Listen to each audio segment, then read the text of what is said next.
Oh boy, this was really difficult, with MOX06 being harder than MOC10, and I got all 18 stars. How did I do this? That's the biggest question, and most of my subscribers already know that I've been using a level 50 Pela, a level 60 March 7th, and a level 60 Silver Wolf. How did I manage to get all the 3 stars from 1 to 6? I will explain it in a sheet soon. Hey guys, welcome back to another sheet video, and today we are going to talk about the Memory of Xianzhou, which is a new MOC-like battle and game content that is introduced into update 1.2, and this season, or permanent, we do not know yet, is the Voyage of Navis Astriger. So MOX01 to MOX3 is basically a child's play, especially if you are having level 80 characters, so that is no problem at all. However, things will start to get difficult at MOX04, where the deer becomes very tough compared to MOC06. So MOX04 deer is actually harder than the MOC06 deer. So what I did was that Sealer needs to mount a defense rope, especially if you're using a sword play Sealer, since you can't switch targets or else you will lose your damage potential. So what I found was that Sealer with a defense rope was able to do 101,000 damage with an ultimate in this team. So Sealer with a defense rope is very viable and very good. However, here you might argue on MOX05, where the ape appears in Team 2, you might also argue that why do you use a defense rope where you can swap the monitoring status around?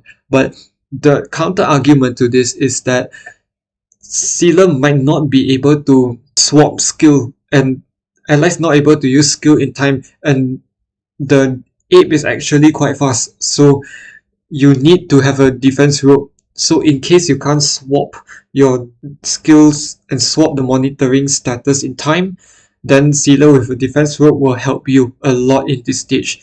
And she can survive with the ape hitting her at least 2 times, so that's very good. However, for MOX06, things start to change, where we are all facing level 90 opponents, unlike MOX 4, 5, and even 3, 2, and 1 is like level 70, level 60, and level 50 respectively. So those are child's plays, like I said earlier. So MOX06 is where things get very difficult, even harder than MOC, Memory of Chaos 10. This stage is legitly harder. You need to win at least how many cycles? 12 cycles. So, and you're given like 20 cycles to start with, if I'm not mistaken, so you have to clear within 8 cycles, Team 1 and Team 2 combined. So here the problem is that you have a buff that you need to pay attention to, and this is the 20% attack buff, which comes from removing debuffs. The more debuffs you remove, the more attack percentage you get. And characters such as Natasha and, for example, March 7th, Bronya, they can remove 2 debuffs, so pay attention to these, which will be covered in the tier list very much later. So what I found was that Sealer with a defense percentage rope is not doing enough damage here, and I was able to clear MOX6 with 3 stars on the skin of my teeth, with Sealer with an attack percentage rope, and Silver Wolf landing at least 2 fire weaknesses. Why fire weakness is because of the fire MC. I could have used like a Full Swan or something in the near future, but we don't have Full Swan yet, so I'm keeping that in mind. Or maybe even Lynx, who will come out in the future, so I'm keeping an eye on that. So right now, my Silver Wolf had landed most of her weakness implants, those quantum weakness implants, so This is actually very, very strong, and it will lose effectiveness if, let's say, you pair with a fire weakness, a fire character here. So I've been getting 2 fire weaknesses in that particular run. So nevertheless, I was able to clear it with the skin of my teeth. So, and Silver Wolf, what I found was that pairing it with Bronya relics was actually perfect. It was better than I expected. So you can check my guide on Silver Wolf about that. One of the most controversial builds that I've ever seen so far. So sure, it is controversial, but it works. If it works, then it works. That is one of my mottos. So it worked for me, so that's why I'm stating it here. And my Silver Wolf had 75.5% effect hit rate to win this. So very, very good. We are getting lots of use out of this, as well as much controversy around the line. So at this time, March 7 and Silver Wolf are both level 60 with a level 70 light cone. Both of them unascended. Right, let's get to tier list. Okay, the tier list will change very, very much in the Voyage of Navis Astriger, where we have many, many characters in the S plus due to the reason and the sole reason of being able to clear debuffs. And those characters who can clear debuffs, 2 of them at the same time, are rated higher than usual this time. So March 7th is S+, Natasha is S+, Bronya is S+. Those are the 3 strong support characters that can remove 2 debuffs in one go.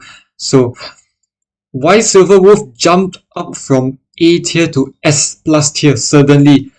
Because the sole reason is because it is impossible to get 3 stars on M-onke 06 without Silver Wolf and Sealer together.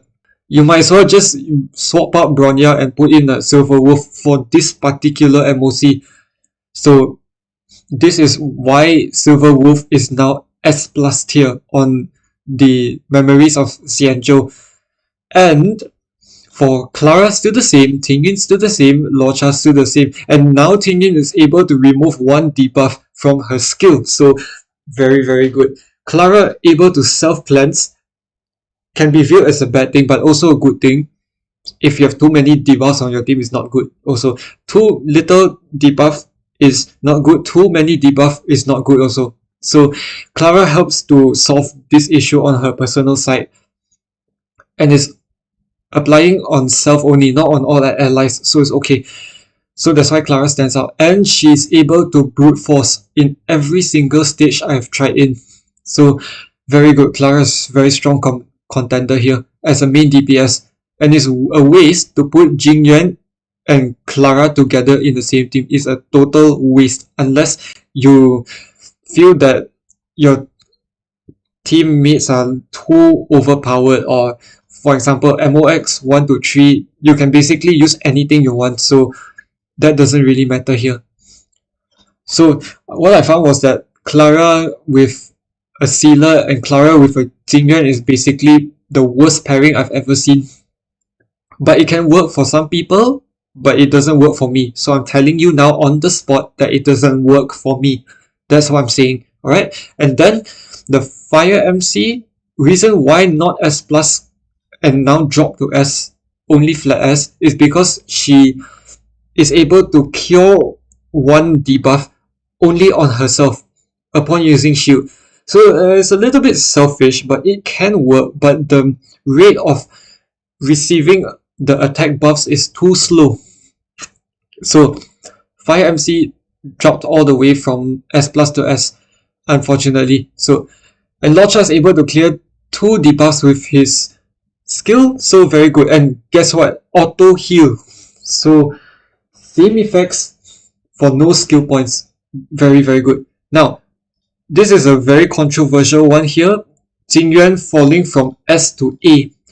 Like I said, and I've already discussed this in my live stream, that I find that Jingyuan is not able to produce the damage output compared to Sealer and Clara. Either AoE and single target. So Jing Yuan is a real big waste if you put him in your team, even in MOX06. And this is what I tested. When I did my testing, I did a Jing Yuan, Natasha, Ting Yun, March 7th. I also did a Jing Yuan, Locha, who else? Ting Yun and Bronya, and even 5MC. Or 5MC. So that didn't work for me. It really didn't work. So on my personal experience, and this is very personal experience again, Jing Yuan is only A tier, not S. Dropped down all the way. So sad. Okay, now Pela. Now the reason why she dropped from S to A is because her buff clearing abilities only is useful in MOX05, where we have the Disciples of Sanctus Medicus. So Pela in S tier drop all the way to A tier because she's only useful in only one battle, and that is MOX05. Right. So Locha can also do the same thing as Pela, which is removing a buff. So now why Asta is B from A to B? Why? Because she's not able to clear the buff. Very simple. Done.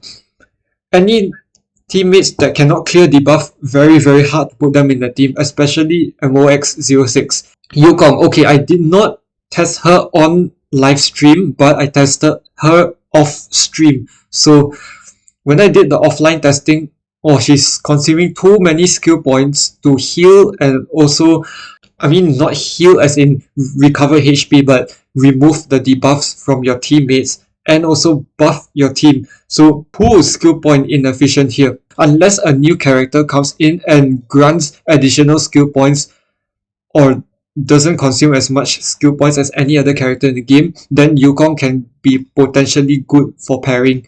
So that's why Yukong is C, from B to C. That's it.